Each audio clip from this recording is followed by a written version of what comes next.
When Ravan returned, humbled and dejected, the gods rejoiced, foreseeing the speedy end of their troubles. Ravan entered the fortress, ashamed and anxious. After deliberating a while and recovering his courage, he ordered his sleeping brother, Kumbhakarna, to be aroused. As the result of a curse, Kumbhakarna used to sleep for many months, and he had just gone to sleep a few days before the events last narrated. Ravan asked his ministers to spare no efforts to rouse Kumbhakarna at once and get him ready for battle. Then Ravan said to himself, "All my penances have proved futile. It looks as though the prophecy of the rishis will be fulfilled." But rooted in his determination to fight to the last, he issued orders as if he were certain of ultimate success. "Let the warriors guard the fortress on all sides. My brother is sound asleep. He sleeps blissfully, unaware of my anxiety. He will not wake up for months if left alone. It is only 9 days since he started sleeping. So, rouse him at once. If he wakes up and goes into battle, the enemy will surely scatter. Who can stand before my Kumbhakarna? If he wakes up and opposes my enemies in battle, I have no fear."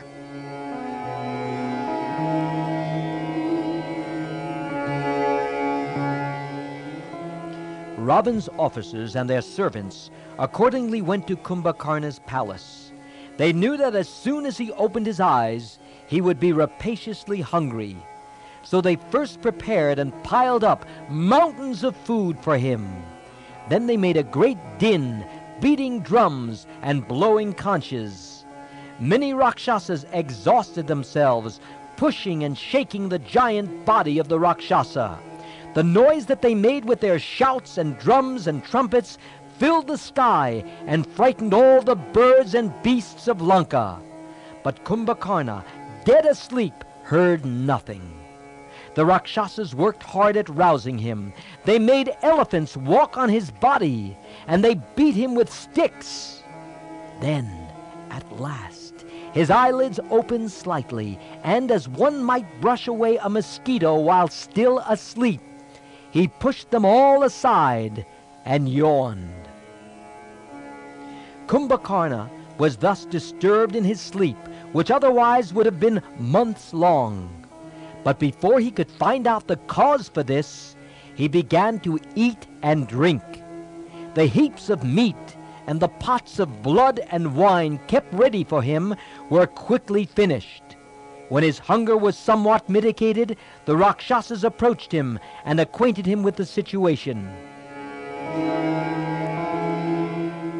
Ravan's minister, Upaksha, said, "My lord, we have been defeated in battle and stand in grave danger. Do you remember the quarrel about Sita? Well, the Vanaras with Ram and Lakshman have arrived and are breaking through the fort. They have slaughtered and defeated our army, which never knew defeat before. Lanka is surrounded by the Vanara host as by an ocean. Ravan himself went into battle, but he retired from the field, having gotten the worst of it. It was our good luck that he escaped with his life."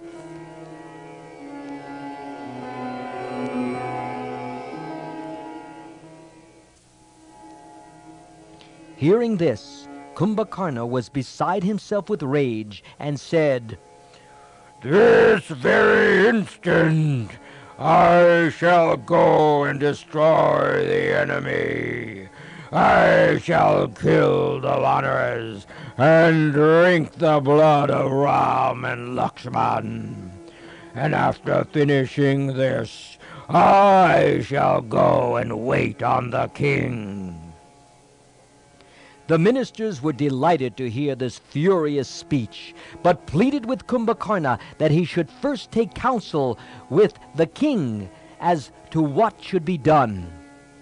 Kumbhakarna agreed, washed his face, and then strode in somber majesty to the hall of the king of Lanka.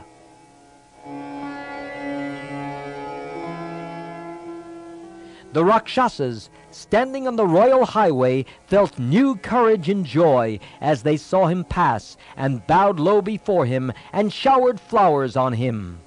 He entered the palace and stood in the presence of Ravan. Rejoicing at the arrival of his peerless brother, Ravan stepped down from his throne and embraced him. Then he said, "Brother, you do not know what has happened. You are lost in sleep. The man Ram has become a real menace to me. He has built a dam across the sea, which we considered impassable, and now the Vanar army surrounds Lanka like another sea. Our warriors who met them have been defeated and almost annihilated. It is for you now to save us from destruction, and I know you can do it. You have put the gods to flight. I know your love for me. I know your keenness and your courage in battle. So go at once and annihilate these enemies and help us in our need to save Lanka."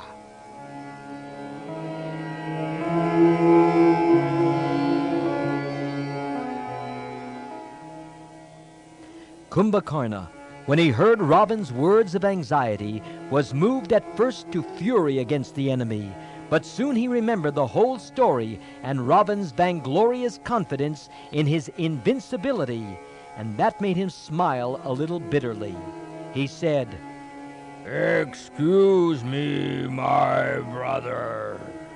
The warning we gave you when you consulted us went unheeded. Our fears have come true.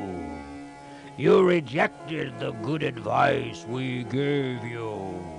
Now you suffer the consequences of your error and your sin. You kidnapped Sita. Driven by lust, you acted without thinking. If you so desired, and you had the confidence and strength, it would have been wise to have slain Ram and Lakshman first, and then seized her. You have done things without due thought, and in the wrong order. When one acts without seeking or regarding the wise advice of faithful friends and kinsmen, it is no wonder if he runs into danger and ruin. Did you not know that these things must follow? Should not a king understand who gives him good advice and who is bad?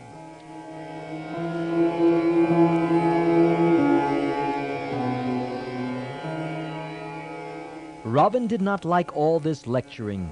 He had no use now for lessons in ethics or politics. His face flushed with anger, but he controlled himself and said, "Brother, the time is now past for such talk. What I need now is not your criticism, but your prowess. What is done has been done, and it is useless discussing it, whether it was just or unjust, wise or unwise. The question now is what we should do in our present predicament. It is your duty now to use your strength and skill to ward off the present disasters resulting from past errors. He is a true friend and a true kinsman who helps one out of his trouble that he has brought on himself, maybe because of folly. If indeed you care for me, the time is now to show it by helping me instead of commenting on my conduct. I depend on your strength and prowess. Out of your infinite courage, please give me comfort." Kumbhakarna was moved by this appeal and said, "Have no more care. I am your brother and can never forsake you. Rest assured that Ram and Lakshman are dead. I shall scatter and slay their monkey army. I shall fling at your feet the head of Ram, and you shall see the Vanar king's blood flowing on the battlefield. Ram could only approach you over my dead body, and that is not possible, for no one can vanquish or slay me. Kumbhakarna's pride swelled and he cried, No matter who the enemy is, I shall destroy him. Be he the death god or the sun god, I shall eat him all up. In this mood, he rushed out to the field of battle.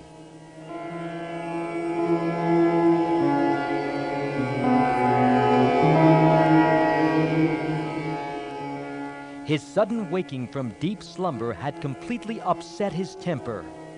But when his consuming hunger and thirst had been appeased, he had recovered his balance and spoke wisdom to Ravan. But now, seeing Ravan's plight, fraternal affection and pity made him forget everything else. Ravan was pleased and said, Oh, my brother, what a friend in need I have in you. He was confident that Kumbhakarna would return triumphant, and he now felt like one recovering from a mortal sickness. Kumbhakarna, armed with his great spear, was about to go into battle alone, but Ravan stopped him and sent an army to aid him. He covered his brother's big body with jewels and garments, and blessed him, saying, Go, my hero, destroy the enemies, and return victorious.